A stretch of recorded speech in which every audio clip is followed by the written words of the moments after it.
They say that life changes after a certain age, that at some point the fire in your heart dies down and you're left with a faintly flickering embers.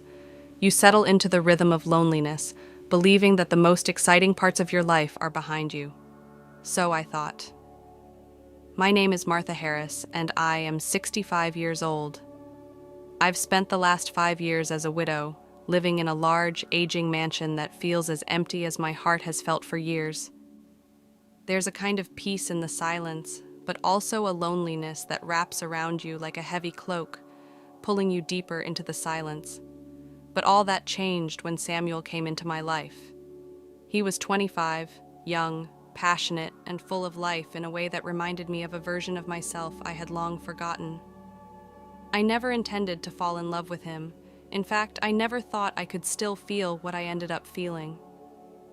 This isn't a story about youthful passion, nor is it about love in the traditional sense. It's about the unexpected, the disruptive force of desire that shows up when you think you're beyond it. I can't explain why it happened, or even if it should have, but I know this. Samuel made me feel alive again in a way I never thought possible. My property, on the outskirts of a small coastal town, has been derelict for years. It is a house built on memories. Memories of my husband Charles, who died 5 years ago, and of the life we once shared. The walls echo with the sound of the past, a past I cling to because it's all I've had for so long. Since Charles's death, my life has been defined by routine. I wake up early, brew coffee, and sit by the window watching the ocean go in and out, as if waiting for something to change. But nothing ever does. I have tried to keep busy. I volunteered at the library and even took up knitting at one point, but none of it filled the void. My career as a journalist was long over by the time Charles died, and now I felt like a relic, useless, forgotten. The woman who had once traveled the world, interviewing dignitaries and exploring foreign lands, had been reduced to someone who rarely left her house. Even my body betrayed me. The pain in my joints was a daily reminder of how far I'd fallen from my prime. I still see people from time to time. Alice, my neighbor and closest friend, would come for tea on Sundays, but even these visits felt hollow. She had her own life, her own family, and I couldn't help but feel like an outsider looking in. It was as if I had become a ghost in my own life, drifting through the days with no clear purpose. The house, once vibrant and full of life, was also beginning to show its age. The roof was leaking, the foundation was creaking, and the wood around the windows had begun to rot. It was a fitting metaphor for how I felt inside, weathered and crumbling, but too tired to do anything about it. Until the day when the cracks in the walls of the old estate became too big to ignore. The house needed repair, and so did I, although I didn't realize it at the time. I remember the first day Samuel came to the house as clearly as if it were yesterday. It was a warm day in late spring, and I had called a local contractor to assess the damage. When the truck pulled up, I expected to see some grizzled old builder. Instead, Samuel stepped out, young, strong, and full of energy. He was wearing a faded t-shirt and jeans, his hair disheveled by the wind, and his smile was easy, as if the world hadn't yet weighed on him. I immediately felt uncomfortable in his presence, not because of anything he did, but because I wasn't used to being around someone so young. He introduced himself with a confidence that both surprised and intrigued me. "Mrs. Harris, I'm Samuel. I'll be working on the house for the next few weeks." I shook his hand, my fingers brushing the calluses on his palm. It felt solid, grounded, and it made me aware of how fragile I had become. At that moment, I wasn't thinking about anything else but the fact that he was going to fix the house, but something inside me shifted. As the days passed, Samuel worked diligently, and I often found myself hanging around the building sites. At first it was out of curiosity. I had nothing better to do, but I soon realized that I was drawn to his presence, to the vitality he exuded. His laughter filled the quiet house, and his music, he sometimes played guitar during breaks, floated through the halls like a forgotten melody. We often talked during his breaks. He asked me about my life, my travels as a journalist, and I found myself opening up to him in a way I hadn't with anyone for years. He was fascinated by my stories, genuinely interested in what I had to say. It was the first time in a long time that I felt truly seen. Samuel told me about his own life, how he worked in construction to save up for music school, how he wanted to be a professional guitarist. There was a fire in him, a hunger for life that I had once had, but lost somewhere along the way. And as I listened to him talk about his dreams, I felt something stir inside me. I should have known then that I was playing with fire, but I told myself it was harmless. After all, I was a widow, old enough to be his mother. What could happen? Days turned into weeks, and Samuel's presence in the house became something I looked forward to more than I cared to admit. I began to notice little things, the way his muscles flexed when he lifted heavy beams, the way his eyes sparkled when he smiled, and the way he seemed to linger a little longer than necessary when we talked. The first real spark of desire came one afternoon when I brought him a glass of water. It was a hot day, and the sun was beating down mercilessly. I watched as Samuel downed the glass in one long gulp, sweat dripping down his neck. As he handed the glass back to me, his fingers brushed over mine. It was such a small, innocent touch, but it sent a shock through me that I wasn't prepared for. That night, as I lay in bed, I couldn't stop thinking about it, about him. My mind went to places it hadn't gone in years. I imagined what it would feel like to be touched again, to be held. But then guilt crept in. How could I think such things about someone so much younger? It was absurd, shameful. But the thoughts didn't go away. Every time I saw him, they got stronger. I began to notice myself lingering in front of the mirror before he arrived, adjusting my clothes, making sure my hair was neat. It was silly, but I couldn't help it. One afternoon, as we walked around the estate, I tripped over an uneven stone and stumbled into him. His hands caught me before I could fall and steadied me.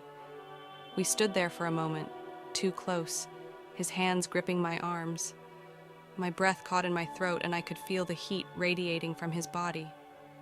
"I've got you," he said softly, his voice low. I looked up at him, and at that moment something passed between us. It was brief, just a glimmer of recognition, but it was enough. I pulled away quickly, muttering my thanks, but the damage was done. Something had shifted, and there was no turning back. The first kiss was late one night. Samuel had stayed behind after work to help me move some furniture into the attic. We were both tired. The light in the attic was dim, and the air was thick with dust. When we were finished, we sat down on an old bench to catch our breath. We talked for a while, the conversation flowing easily, as it always did. But then something changed. The silence between us grew longer, the air heavy with unspoken words. I could feel him watching me, his gaze lingering on my face, and when I looked up, our eyes locked. I don't know who moved first. All I remember is the sensation of his lips against mine, gentle, hesitant, but full of intent. I should have pulled away, should have stopped it right then and there, but I didn't. Instead, I kissed him back, letting myself get lost in the moment. When we finally pulled apart, I could see the uncertainty in his eyes. "Martha, I whispered, placing a hand on his chest. "Just don't. Don't." We didn't speak of it after that, but the kiss lingered in the air between us, a secret we both carried. I was filled with a mix of exhilaration and shame.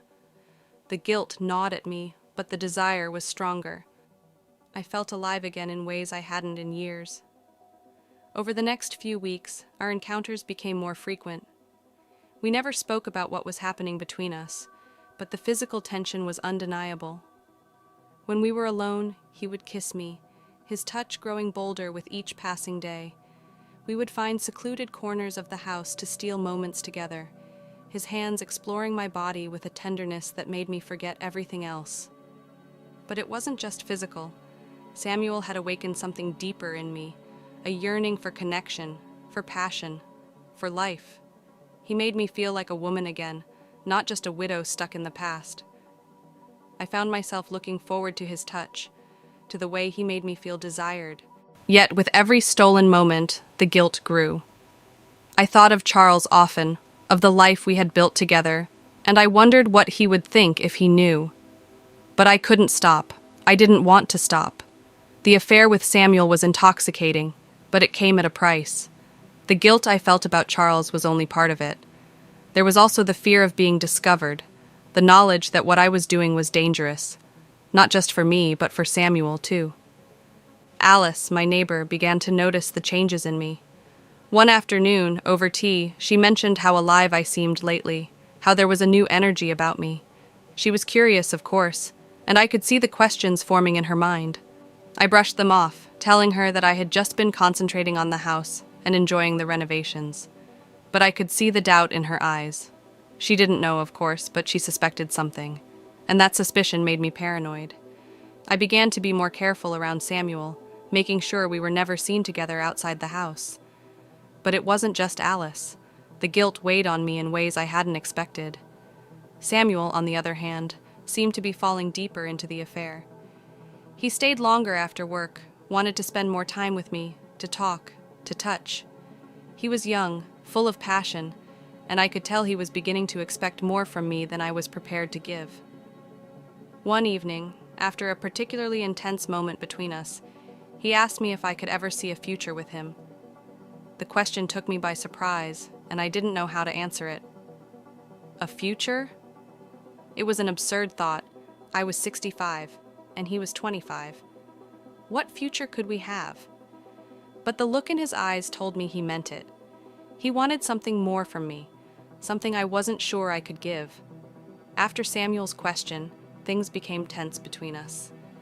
I could feel the weight of his expectations pressing down on me, and it frightened me. I had never intended the affair to be more than a fleeting moment of passion, a way of feeling alive again. But Samuel wanted more, and I didn't know how to give it to him. I tried to distance myself. I started avoiding him when he came to the house, making excuses for why I couldn't spend time with him. But it was harder than I thought it would be. Every time I saw him, the desire would come back, and I couldn't help but be drawn to him. It was a constant push and pull. Wanting him, but knowing I couldn't have him. Needing him, but knowing it would never last. I was living a double life, caught between the woman I had been for so many years and the woman I had become with Samuel. One day, Alice came over unexpectedly while Samuel was in the house. I had to scramble to keep her from seeing him, and the fear of being caught made my heart race.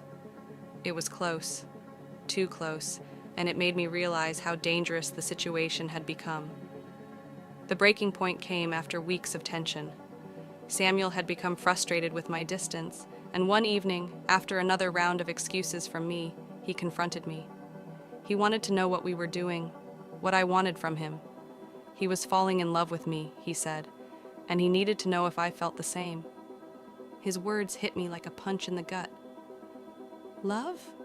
How could I love him? I cared for him, yes, but love? That was impossible. I couldn't give him what he wanted, and the realization crushed me. I tried to explain to him, tried to make him understand that I was too old, too broken for him, but he wouldn't listen. He didn't care about my age, he said. He didn't care about any of that. He just wanted me. But I knew it couldn't last. The guilt, the shame, the fear, it was all too much. So with a heavy heart, I told him we had to end it. There was no future for us, and the sooner we accepted that, the better. Samuel was devastated. He begged me to reconsider, but I was firm. It was over. It had to be. After Samuel left, I was consumed by a deep sense of loss. The house felt emptier than ever, and the silence was deafening. I had let go of the one thing that had made me feel alive again, and now I was left with nothing but memories. I spent the next few months thinking about my life, my choices, and the affair with Samuel. I thought about Charles, the life we had built together, and the love we had shared. It was a different kind of love to the one I had felt with Samuel. Deeper, more stable, but it was love nonetheless.